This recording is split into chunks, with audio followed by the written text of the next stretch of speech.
Team India का champions trophy squad तो final हो ही गया है, लेकिन रोहित शर्मा अभी भी 3 प्लेयर्स की स्क्वाड में इंडक्शन पर परेशान है। ये परेशानी क्या है, ये 3 प्लेयर्स कौन से हैं, क्यों रोहित शर्मा परेशान है, इसकी जो डिटेल्स हैं वो कुछ यूं हैं कि देखें। एक तो जिसमें पहला नाम है वो वाशिंगटन सुंदर का है। अभी जो पहला मैच बांग्लादेश से हो जाएगा, उसके बाद पाकिस्तान से भी मैच हो जाएगा, लेकिन जो सबसे इंपॉर्टेंट मैच इंडिया का स्कूल में होगा वो किससे है, न्यूजीलैंड से, ये याद रखिएगा। अब न्यूजीलैंड की टीम एक ऐसी टीम है जिसपे ऊपर रचिन रविंद्रा और डेवन कॉनवे दो लेफ्टी हैं, फिर नंबर 4 या 5 पे आएंगे टॉम लाथम सिचुएशन को देखते हुए, और फिर नंबर 7 पे आएंगे मिच सेंटनर। और ये चारों वो बैटर हैं जो बहुत बेहतरीन बैटर हैं। ये कोई ऑर्डिनरी बैटर नहीं है कि कोई भी बॉलर किसी भी तरह का हो वो आउट कर ले, तो इनके लिए स्ट्रेटेजिक डिसीजन करना पड़ना है। रोहित शर्मा जानते हैं कि इन प्लेयर्स के लिए ऑफ स्पिनर जरूरी होगा। तो वॉशिंगटन सुंदर इस मैच में न्यूजीलैंड के मैच में उतारने जरूरी हैं, लेकिन वॉशिंगटन सुंदर किसकी जगह पे खेलेंगे? देखिए, अक्षर को आपने ले लिया है बैटिंग ऑलराउंडर के तौर पे, और जैसे आपने बहुत कम बैट्समैन लिए हैं, ऐसे में आप उसको ड्रॉप नहीं कर सकते, वरना आपकी बैटिंग बहुत शॉर्ट हो जाती है। जडेजा बॉलिंग ऑलराउंडर के तौर पे हैं, और जैसा उन्होंने आउटस्टैंडिंग परफॉर्म किया है अभी इंग्लैंड के अगेंस्ट सीरीज में, तो वो भी उनको बाहर करना मुमकिन नहीं होगा किसी भी कप्तान या कोच के लिए।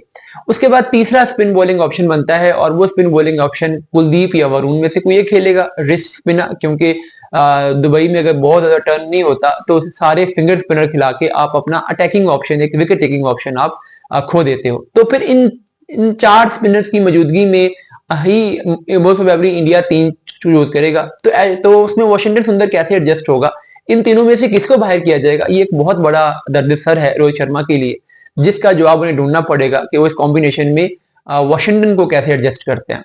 इसके अलावा जो दूसरा दर्द सर है वो के राहुल का है। देखिए, केएल बैट्समैन अच्छे हैं, कोई शक नहीं है, लेकिन केएल की जो इस वक्त टीम में पोजीशन बन रही है, अगर आप उसको देखो तो वैसे तो गौतम तो ऋषभ पंत को खिलाना चाहते थे, रोहित शर्मा ने खुद ही स्टांस लिया कि नहीं, केएल आना है।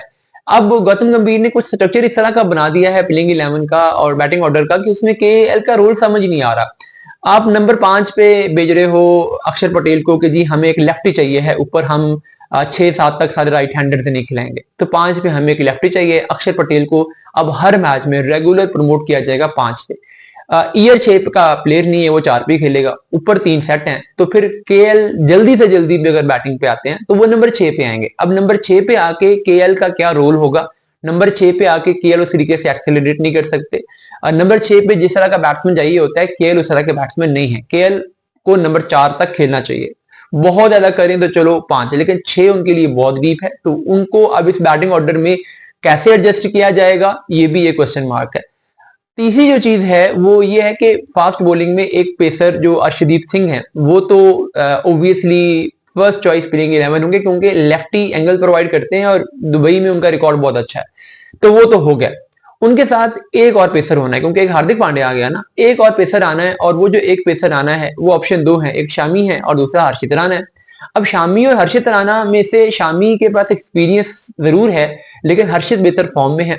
लेकिन शामी और हर्षित दोनों ही ओडीआई फॉर्मेट के लिए परफेक्ट आंसर नहीं है, यानी डेथ ओवर अगर करवाने हो तो हर्षित अभी तक उस तरीके से मेच्योर नहीं है, और शामी की भी डेथ ओवर की अभी उस तरीके से स्ट्रेचिंग वो कर नहीं पा रहे कि वो यॉर्कर्स करवाए, इस तरह की चीजें करें। नई गेंद जो है वो शामी और हर्षदीप कर लेंगे, ठीक है, वो दोनों ही, शामी नई गेंद निस्बतन स्विंग कर रहे हैं, लेकिन डेथ ओवर्स में आके कौन सा बॉलर खिलाया जाए हर्षदीप के साथ, ये एक बड़ा क्वेश्चन होगा रोहित शर्मा के लिए, अपना डेथ बॉलिंग कॉम्बिनेशन सोचना। तो ये भी एक बड़ा ग्रे एरिया है जिस पर अभी शायद सोचना पड़ेगा।